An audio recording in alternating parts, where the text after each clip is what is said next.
Diana Francis Spencer یکم جولائی 1961 کو England میں پیدا ہوئیں۔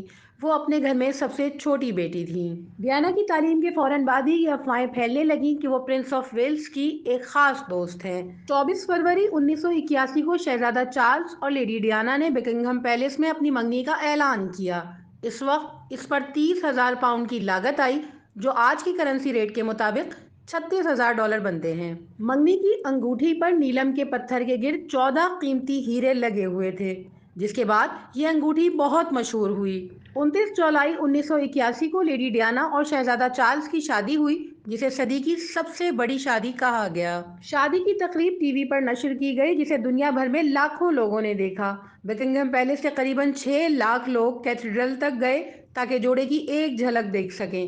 نئے شادی شدہ جوڑے نے پیلس کی بالکونی سے ہاتھ ہلایا اور اس موقع پر ان کے ساتھ ملکہ ایلزبتھ بھی تھیں۔ ڈیانا کی شہرت بڑھتی چلی گئی، وہ فیشن کی علامت بن گئیں اور ان کے کپڑے لوگوں کی توجہ کا مرکز بنے رہتے۔ کسی سرکاری تقریب میں شرکت کے موقع پر ان کی امدادی سرگرمیوں کو سراہا جاتا اور دنیا بھر میں اس کی سرخیاں بنتیں۔ انہوں نے امداد جمع کرنے میں اہم کردار ادا کیا اور معروف شخصیات کی جانب سے امدادی سرگرمیوں میں بڑھ چڑھ کر حصہ لینے کو عام بنا دیا۔ انہوں نے اپنی کئی تقاریر میں امتیازی سلوک کے خاتمے پر زور دیا۔ ایڈز کے مریضوں سے محض ہاتھ ملانے جیسے معمولی کام کر کے انہوں نے ثابت کیا کہ عوامی سطح پر روابط قائم کرنا کوئی خطرناک بات نہیں۔ شاہی خاندان کا حصہ ہونے کے باوجود وہ چاہتی تھیں کہ ان کے بچوں کی جہاں تک ممکن ہو عام حالات میں پرورش کی جائے۔ ولیم پہلے وارث تھے جو نرسری گئے۔ انہوں نے نجی اساتذہ کے بجائے بچوں کو عام بچوں کی طرح اسکول بھیجا۔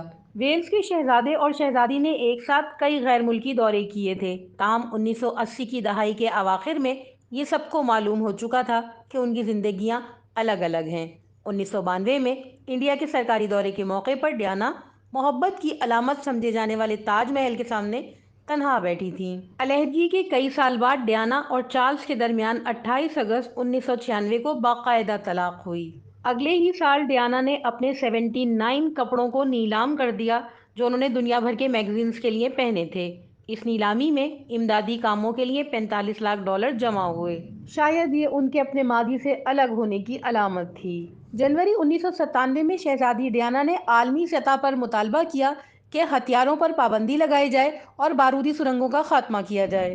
31 اگست 1997 کو ارب پتی کاروباری شخصیت محمد الفائد کے بیٹے دودھی الفائد کے ساتھ پیرس میں رات کے کھانے کے بعد یہ جوڑا ایک لیموزین میں ریسٹورنٹ سے باہر نکلا۔ کچھ فوٹوگرافر موٹر بائیکس پر ان کا پیچھا کر رہے تھے تاکہ شہزادی کے نئے دوست کی تصاویر بنا سکیں۔ اسی دوران شہزادی ڈیانا کی کار کو ایک انڈر پاس پر حادثہ پیش آ گیا۔ اگرچہ ان کی موت کو 25 سال گزر چکے ہیں، لیکن آج بھی وہ لوگوں کے دلوں میں ایک شہزادی کے طور پر زندہ ہیں۔